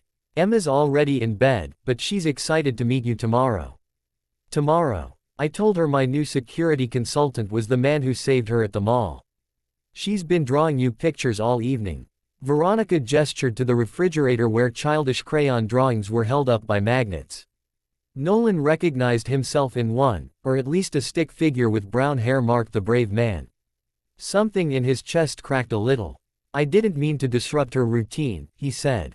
"You didn't. She needs to know you to trust you if you're going to be protecting us. Besides, she's been asking about you since the hospital." Veronica handed him a glass of water. "Tour first, then we can talk." Nolan went through the apartment with professional detachment, noting entry points, sight lines, potential vulnerabilities. The main entrance was solid reinforced door with a good lock. But the private elevator opened directly into the apartment, which meant anyone with access to that elevator had access to them. "You need a secondary barrier," he said, pointing to the elevator, "camera system that lets you see who's coming up before the doors open, and a way to lock it from your side if necessary." "Done. What else?" The windows bothered him. Beautiful views, yes, but also perfect sightlines for anyone in the surrounding buildings with a rifle and a scope. He mentioned it and Veronica nodded. "Ballistic glass," she said. "Gavin installed it 2 years ago after a particularly nasty corporate espionage case. You can't tell from looking, but those windows could stop a .50 caliber round." That was good, professional. But there were still problems. The balcony access, the fire escape route that doubled as a potential breach point, the fact that Emma's bedroom faced east toward a building that wasn't owned by Hail Technologies. "She needs to switch rooms," Nolan said. "Use the one facing west toward your building's own property. Less exposure. She loves that room. The morning light." "I know." Nolan's voice was gentle but firm. "But safety comes first. You can make the new room special, but she needs to move." Veronica looked toward the hallway where Emma's door was cracked open, nightlight glowing. "You're right. I'll talk to her tomorrow." They ended up in the living room. Veronica curled into one end of the sofa while Nolan took the chair across from her. The apartment was quiet except for the ambient noise of the city below, muffled by those bulletproof windows. "Can I ask you something?" Veronica said after a moment. "Why did you really take this job?" "You know why. The FBI said there might be ongoing threats." "That's part of it, but I think there's more." She studied him with those sharp gray eyes. "You could have just accepted security measures for yourself and Mason. You didn't have to take a job working for me." Nolan considered lying, giving her the easy answer. But she'd been honest with him, and he owed her the same. "Because I've spent 8 years trying to be invisible," he said quietly, "trying to just survive and raise my son without anyone looking too closely at who I am or where I came from. And it worked mostly. But then I saved Emma and suddenly I wasn't invisible anymore. People were paying attention. You, the FBI, the media, and I realized that if there was a threat, I couldn't protect Mason alone. I don't have the resources, the connections, the backup. You do. So you're using me, Veronica said. But there was no accusation in her tone. I'm accepting help from someone who has the means to provide it. And in exchange, I'm offering skills that might keep you and Emma alive. Nolan met her eyes. Is that using you? Maybe. But it's also honest. We both get something we need from this arrangement. Veronica was quiet for a long moment. Then she smiled, sad and understanding. I appreciate the honesty. Most people would dress it up in prettier language. I'm not most people. No, you're definitely not. She stood, moving to the windows. The truth is, I've been terrified since the FBI told me about Kelly's surveillance. I put on a good front, keep working, keep acting normal for Emma's sake. But at night, when she's asleep, I lie awake and think about all the ways I've made us vulnerable. All the enemies I've made building this company, all the people who might want to hurt me by hurting her. Her voice cracked on the last word. And then I think about you, she continued, about the fact that a complete stranger saw my daughter in danger and didn't hesitate. Didn't calculate the risk or weigh the costs, just acted. And I wonder what kind of person does that? What kind of person values a stranger's child more than his own safety? I have a son, Nolan said. I know what it feels like to be terrified something will happen to him. When I saw Emma standing there, I couldn't let her die. Not if I could stop it. Veronica turned back to face him, tears shining in her eyes. That's what makes you different from Gavin and all the other security professionals I've worked with. They protect me because it's their job. You protect people because of who you are. And that's why I trust you with Emma's life. Why I trust you with my life. The weight of that trust settled on Nolan's shoulders like a physical thing. He'd carried responsibility before, for his squad in Iraq, for Mason after Julie died. But this was different. This was a woman putting her daughter's safety in his hands, believing he could prevent the kind of nightmare that kept her awake at night. I'll do everything I can, he said. But you need to understand something, Veronica. I can make you safer. I can reduce the risks, eliminate vulnerabilities, create better protocols, but I can't make you perfectly safe. Nobody can. There will always be some chance, some possibility. I know. She wiped her eyes quickly. But you've already proven you'll stand between Emma and a bullet. That's as close to perfectly safe as I'm going to get. A sound came from down the hallway. Small footsteps on hardwood. Both of them turned as Emma appeared in the doorway, rubbing her eyes, clutching a stuffed rabbit. Mommy, I heard voices. I'm sorry, sweetie. We were just talking. Veronica went to her daughter, kneeling down. Remember I told you someone special was coming to visit? Emma's eyes went wide, focusing on Nolan. The brave man. That's right. This is Nolan. He's the one who helped you at the mall. Emma approached him shyly, still holding her rabbit. She had her mother's eyes gray and serious in a child's face that should have known nothing but happiness and safety. Thank you for catching me, she said solemnly. Mommy said, you got hurt because of me. Nolan's throat went tight. He got down on one knee so they were at eye level. I'm all better now, and I'm really glad you weren't scared. I was scared after, Emma admitted. But Mommy said you were very brave and that you made sure I was safe. Did it hurt a lot? A little, but knowing you were okay made it better. Emma considered this with the gravity only small children could muster. Then she stepped forward and wrapped her small arms around his neck in a fierce hug. Thank you, she whispered.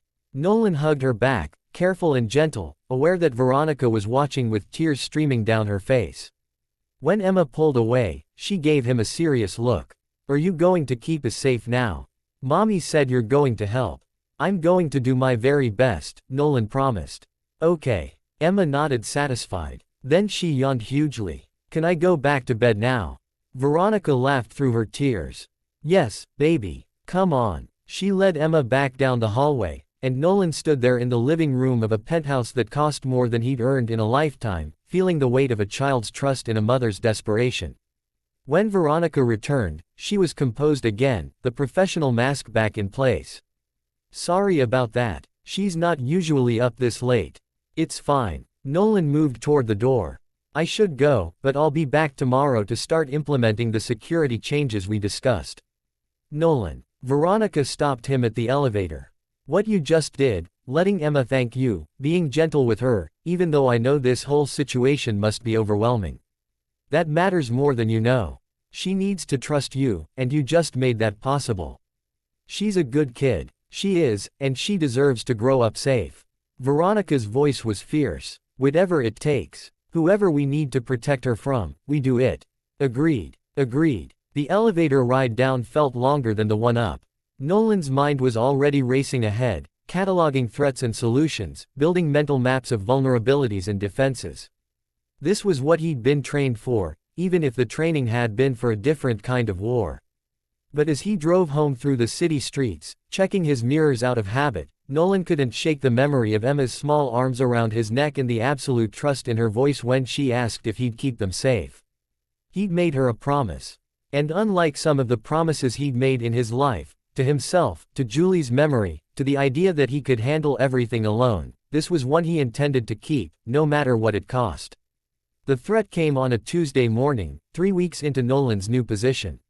He was reviewing security footage from Emma's school, routine surveillance, looking for the patterns that shouldn't be there, when something caught his eye.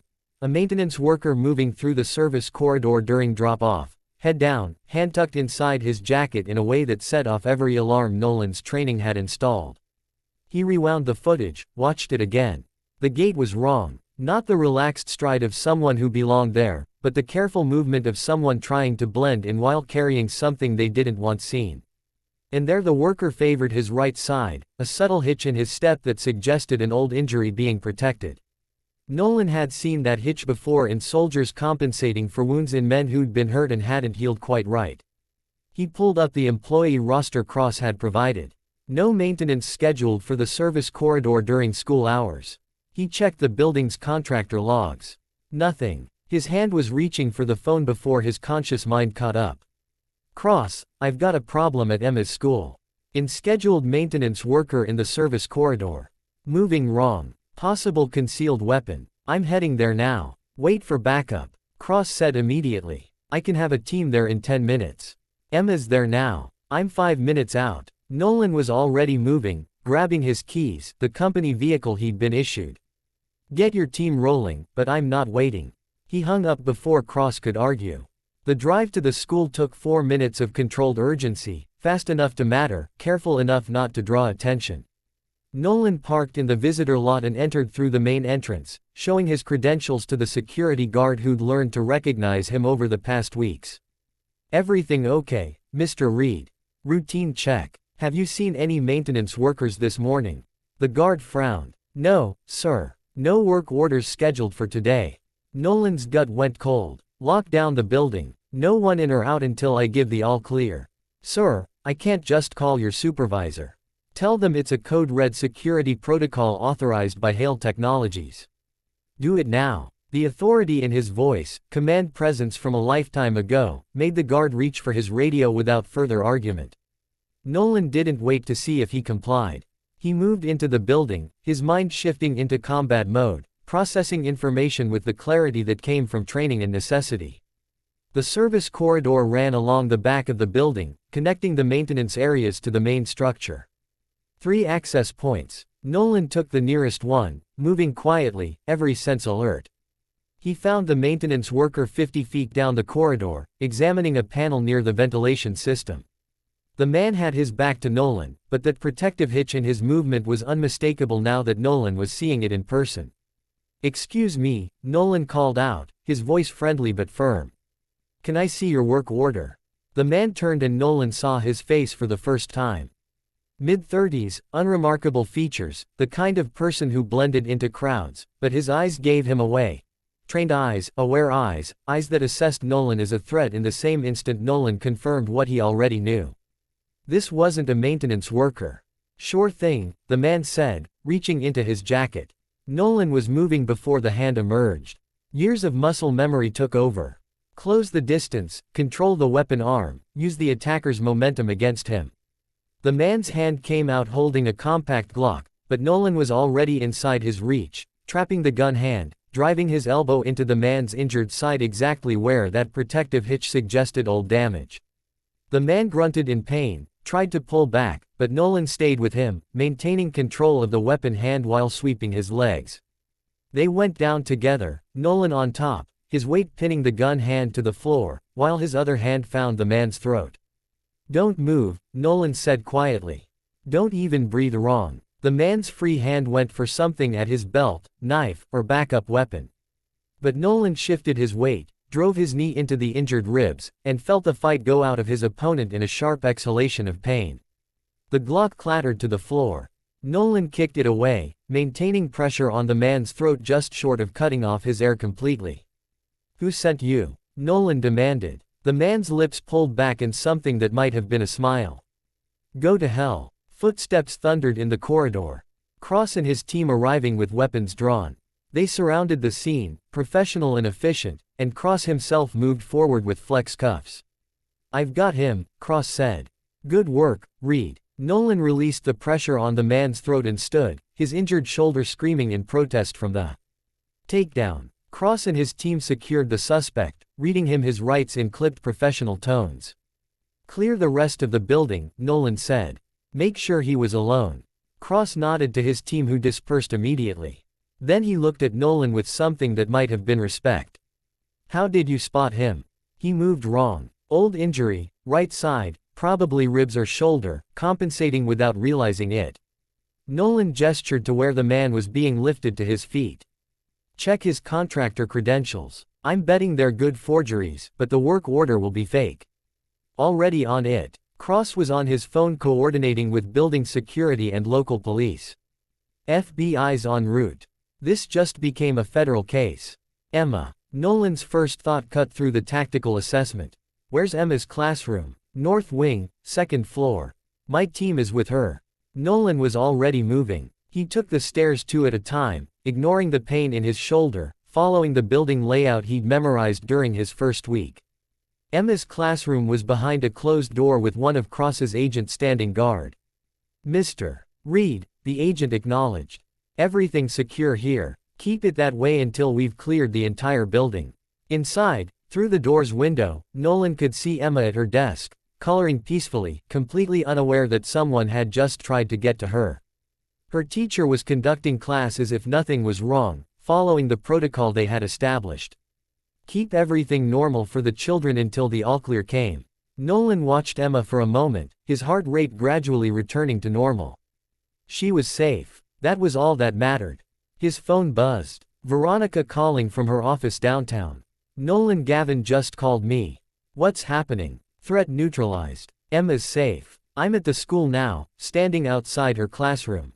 She doesn't even know anything happened. He heard Veronica's breath catch, then steady.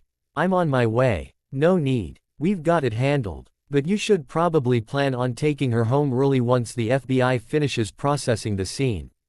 Who was it? Who tried to s? Don't know yet. But we got him before he got anywhere near Emma. That's what matters. There was silence on the other end, and Nolan realized Veronica was crying. Not the controlled quiet tears he'd seen before, but the kind of crying that came from fear finally being released. Thank you, she managed. Thank you for seeing what no one else saw. For being there, for it's my job, Nolan said gently. And I promised Emma I'd keep her safe. I keep my promises. By the time Veronica arrived an hour later, the FBI had taken the suspect into custody, and Cross's team had swept the entire building twice. The man had been carrying enough weapons and equipment to suggest this was a serious attempt. Not just surveillance, but action. Special Agent Webb met with them in the principal's office. His expression grave. The suspect's name is Derek Moss, former military dishonorably discharged 3 years ago for assault. He's not talking yet, but we found a burner phone with text messages that suggest he was hired for this job. We're tracking down who paid him. How did he get credentials good enough to fool building security? Cross asked. Professional forgery, probably from the same people who hired him. This was a sophisticated operation, not some amateur with a grudge. Webb looked at Nolan. If you hadn't spotted him when you did, Mr. Reed, we'd be having a very different conversation right now. Nolan didn't want to think about what that different conversation would have entailed. Instead, he focused on practical matters. You need to upgrade security at the school. If Moss could get in with fake credentials, someone else can, too. Already working on it, Cross said. I've got my team coordinating with the school administration, new badge system, stricter verification protocols, additional personnel during height traffic hours. Veronica had been quiet through most of the briefing, but now she spoke up. I want Emma transferred to a different school, somewhere more secure. That won't solve the problem, Nolan said. They found her here. They can find her anywhere. What we need is to identify who's behind this and neutralize the threat at the source. Webb nodded. We're pursuing that aggressively. Moss's phone records, financial transactions, known associates. We'll find the connection. But Nolan was already thinking ahead. His tactical mind working through possibilities. This wasn't random. Someone with resources hired Moss, gave him good forgeries, probably promised him enough money to risk going after a protected target. That suggests organization planning who has both the motivation and the resources to come after Emma. We're looking into everyone connected to the cases Ms. Hale's company has worked on, Webb said. But it's a long list. Hale Technologies has put a lot of powerful people in prison or cost them billions. Any one of them could have hired Moss.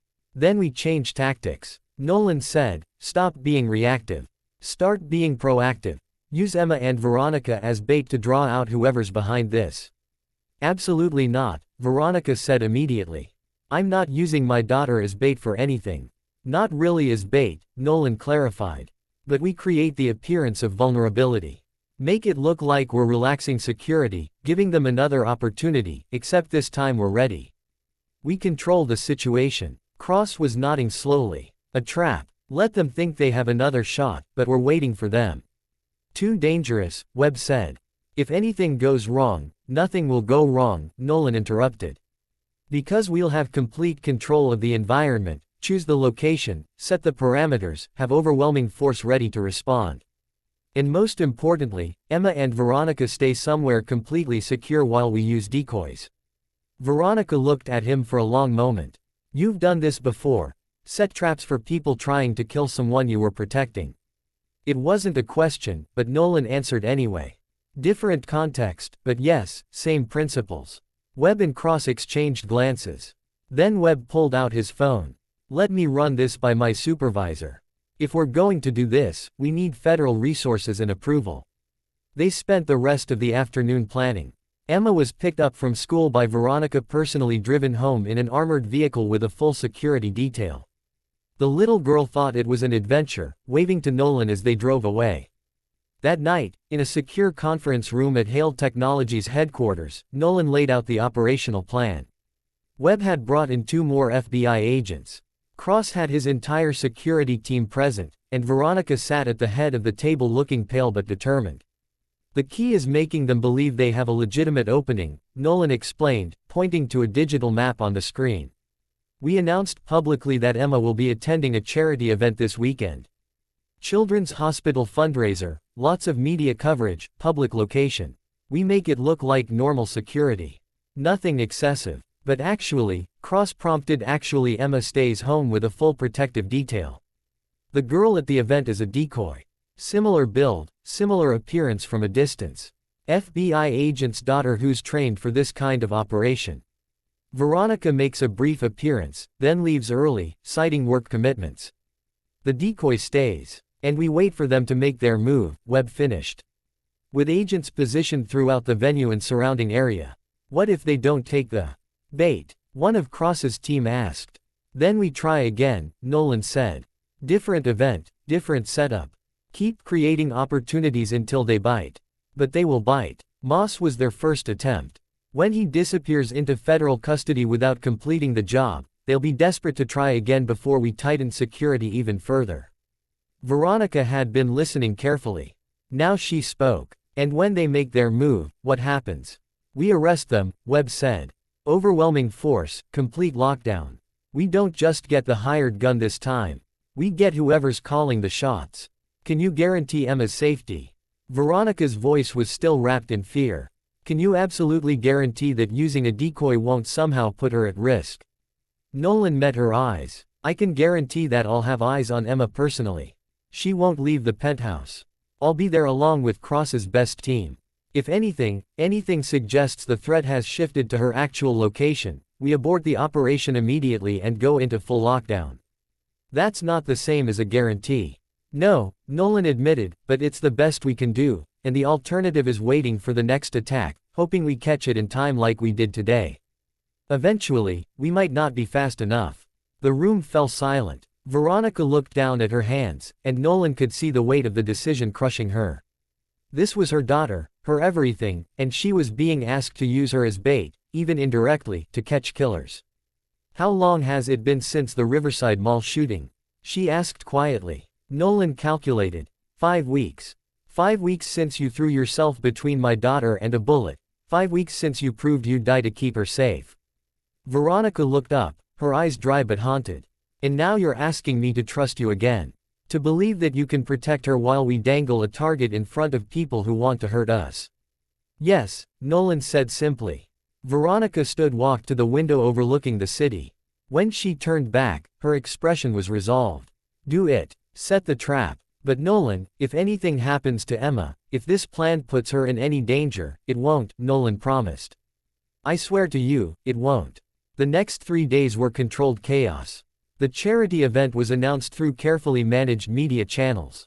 Security arrangements were made public, just enough to look normal, not enough to scare off potential attackers. The FBI brought in their decoy, a 12-year-old agent's daughter who'd been trained for protective operations and looked enough like Emma from a distance to sell the deception. Nolan spent those 3 days with Emma and Veronica in the penthouse, essentially moving in to maintain constant security. Mason came too, and the two children became fast friends, playing games and watching movies while the adults maintained vigilant watch. On the third night, Mason fell asleep on the couch next to Emma, both of them covered by a blanket, exhausted from a day of playing. Veronica and Nolan sat in the kitchen drinking coffee, speaking in quiet voices. He's a good kid, Veronica said, watching the sleeping children. You've done an amazing job with him. I try. It's not always easy. Being a single parent never is, she smiled sadly. But you make it look natural. Mason adores you. He's all I have. After his mom died, he became my entire world. Everything I do is for him. I understand that completely. Veronica's eyes were on Emma. It's terrifying loving someone that much. Knowing that if anything happened to them, you wouldn't survive it. We'll keep them safe. Nolan said both of them. That's why we're doing this. I know, but I'm still terrified. Good. Fear keeps you sharp. It's when you stop being afraid that you make mistakes. The charity event was held at a downtown hotel, a grand ballroom filled with wealthy donors and their children. Veronica made her appearance, gave a brief speech about the importance of children's health care, and left after 30 minutes as planned. The decoy, introduced as Emma to people who didn't know the family well, stayed with her handlers playing games with other children while FBI agents and formal wear circulated through the crowd. Nolan watched it all through surveillance feeds from the penthouse, his stomach tight with tension. Cross was on site coordinating the security team. Webb and his agents had positions throughout the building and surrounding area. Everything was in place. Uncle Nolan. Emma tugged on his sleeve. She'd started calling him that after the first day, and it had stuck. Can we have ice cream? He looked down at her trusting face and felt the weight of responsibility like a physical thing. Sure, kiddo. Let's see what your mom has in the freezer. In the kitchen, Veronica was pacing, her phone in her hand, monitoring updates from the event. Nothing yet, she said. Cross says everything's quiet. It's early. Nolan scooped ice cream for Emma and Mason. If they're going to move, it'll be during the transition. When people are leaving, when there's confusion and movement. An hour later, his prediction proved accurate. Cross's voice came through the comms, sharp with tension. We have movement. White van, no plates, just pulled up to the service entrance. 3 individuals exiting, moving toward the building. Can you identify them? Webb's voice equally tense. Negative. Masks, tactical gear. They're armed. Nolan was already moving, pulling up the security feeds on the main screen. He saw the van, saw the 3 figures moving with military precision toward the service entrance. Lock down the ballroom, he ordered. Get the decoy and all civilians to the secure room. FBI moved to intercept. Everything happened fast. The 3 attackers breached the service entrance using what looked like sophisticated electronic lockpicks. They moved through the service corridors heading toward the ballroom, but Cross's team was ready, positioned in their path. FBI, drop your weapons. The attackers didn't drop their weapons. They opened fire. The gunfight lasted less than 2 minutes. Cross's team and the FBI agents had superior positioning and training. 2 of the attackers were wounded and surrendered. The third tried to escape back the way they'd come and ran straight into Webb and his partner. It was over. Nolan watched the feeds, his heart pounding, Emma and Mason behind him asking what was happening. Veronica stood frozen, her hand over her mouth. All targets in custody, Cross reported. No civilian casualties. The decoy is secure. We got them. Veronica's legs seemed to give out. She sank into a chair, tears streaming down her face. It's over. It's really over. Not yet, Nolan said. We need to know who sent them. The interrogations took hours. Webb called with updates throughout the night. The attackers were professionals hired through an intermediary, paid well to grab Emma and deliver her to a specified location. They'd been given photos, schedules, detailed information about Hail Technologies' security protocols. But they didn't know who'd hired them. The money had come through offshore accounts, the communications through encrypted channels. Dead ends until one of the wounded attackers facing federal charges that would put him away for life decided to cooperate. He gave the FBI a name, a phone number, a location where he'd met with his employer once. By dawn, the FBI had made 2 more arrests, a corporate espionage specialist and the CFO of a pharmaceutical company that Hail Technologies had exposed for fraud 18 months earlier. The CFO had lost everything when Veronica's investigation revealed he'd been cooking the books and stealing research. He'd spent the past year planning revenge. Webb called Nolan personally to deliver the news. We've got them all. The CFO is confessing to everything. Hiring Kelly, hiring Moss, hiring the team that hit the charity event. He wanted to destroy Ms. Hail by taking her daughter. Says it was justice for destroying his life. What happens now? Nolan asked. Federal charges, attempted kidnapping, conspiracy to commit murder, weapons violations. He's looking at life in prison, and so are most of his accomplices. It's over, Reed. The threat is neutralized. After he hung up, Nolan stood in the quiet penthouse and let himself feel the relief. Behind him, Veronica was waking the children, promising them breakfast and a normal day. Nolan. She appeared in the doorway. The FBI called me, too. They said, it's finished. It is. She crossed the room and hugged him, fierce and grateful. You saved her again. You saved both of us. I had a lot of help. But you saw what others missed. You made the plan. You kept her safe when everyone else would have just reacted. Veronica pulled back, looking at him seriously. I want you to stay. Not just as head of security, but as part of our lives. You and Mason, we're stronger together. And Emma, she needs you. So do I. Nolan looked at Mason and Emma in the kitchen, already laughing together over some shared joke. Looked at this penthouse that had become a refuge. Looked at Veronica with her fierce determination and her vulnerability. We'd like that, he said quietly. Both of us. The aftermath took weeks to settle. Gavin Cross personally apologized to Nolan for his initial approach, acknowledging that he'd misjudged him completely. They formed a working relationship that gradually became friendship. 2 professionals who recognized competence and dedication in each other. The media called Nolan a hero again, but he declined all interviews. His focus was on building a normal life for Mason and on keeping Veronica and Emma safe through the ongoing trial and legal proceedings. 6 months later, Nolan stood in the security office at Hail Technologies reviewing updates with Cross when Veronica appeared in the doorway. Do you have a minute? She asked. They went to her office and she handed him a folder. What's this? A proposal. I want to create a program, hire veterans, people like you who have skills but struggle to find good civilian employment. Give them training, support, real opportunities, and I want you to run it. Nolan stared at the proposal, seeing his own story reflected in the mission statement. People who'd served, who'd come home to find the civilian world didn't have a place for them. People who were invisible until someone took the time to see them. Why me? He asked. Because you understand what it's like. Because you've proven that given a real chance, people can transform their lives. Because I trust you. Veronica smiled. And because Emma drew you another picture and in it you're wearing a cape and standing on top of a building labeled Heroes Helping Heroes. She's 5. Her spelling needs work, but her vision is perfect. The program launched 3 months later. The first hire was a former Marine with PTSD who reminded Nolan of himself 8 years earlier. Competent, skilled, and desperately trying to stay invisible because visibility meant judgment. Within 6 months, they'd hired 15 veterans. Within a year, 30. Mason and Emma remained best friends. Their bond forged in crisis and strengthened by proximity.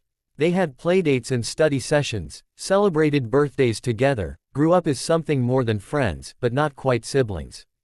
Two children whose lives had intersected in tragedy and bloomed in safety. Veronica and Nolan's relationship stayed professional for a long time. Both of them cautious about crossing lines, but eventually the boundaries blurred in the way they do when people spend enough time together. When trust becomes the foundation for something deeper. The day Nolan moved into the penthouse permanently, not as security, but as family, Mason asked if this meant they were keeping the apartment as a backup. Nolan told him no, they were home now. Really home. On the anniversary of the Riverside Mall shooting, Nolan took Emma to get ice cream. She ordered vanilla in a cone and they sat on a bench in the park watching the world go by. "Do you remember that day?" Emma asked when the loud noise happened. "I remember. I was scared, but you caught me and then you made everything okay." She licked her ice cream thoughtfully. "Mommy says you're the bravest person she knows. Your mom's pretty brave, too." "I know, but you're different. Brave. You see bad things before they happen, and you stop them like a superhero." Nolan smiled, thinking about the worn baseball cap he still kept on his desk at work. The one from his warehouse days when being invisible was survival. He didn't need it anymore. "I'm not a superhero, Em. I'm just someone who cares about keeping you safe. That's what superheroes do," she pointed out with 5-year-old logic. Later, back at the penthouse, Veronica was cooking dinner while Mason did homework at the kitchen table. Normal, domestic, the kind of life Nolan had stopped believing he deserved somewhere in the years between war and warehouse. "You okay?" Veronica asked, seeing his expression. "Yeah." Nolan pulled her close, breathing in the moment, just thinking about how one decision can change everything. "The best decision you ever made," she said. "No." Nolan looked at Mason, bent over his math homework, at Emma coloring at the other end of the table. "The best decision was accepting that I couldn't do everything alone. That sometimes help isn't weakness, it's wisdom." That night, after the children were asleep, Nolan stood at the floor-to-ceiling windows and looked out at the city. Somewhere out there, people were struggling the way he'd struggled. Working jobs that Clear's throat broke them, raising children in poverty, trying to stay invisible because visibility meant vulnerability. But because of what Veronica had built, because of the program they'd created together, some of those people would get a chance, would be seen, would be given the opportunity to transform their lives the way Nolan had transformed his. The gunshot at Riverside Mall had been meant to kill. Instead, it had created something new. A family forged in crisis. A purpose built from survival and proof that the distance between invisible and invaluable was sometimes just one moment of courage. Nolan Reed had spent 8 years trying to disappear. Now he spent every day making sure others could be seen. And when Emma still had nightmares about loud noises, Nolan sat with her until she fell back asleep, whispering the same promise he'd made that day in the mall. The promise he would keep for the rest of his life. "You're safe. I've got you. I'm not going anywhere." Because that's what heroes did. Not the kind in capes or comic books, but the real kind. The ones who showed up every day, who saw people others missed, who understood that the greatest act of courage was choosing to protect others even when it cost you everything.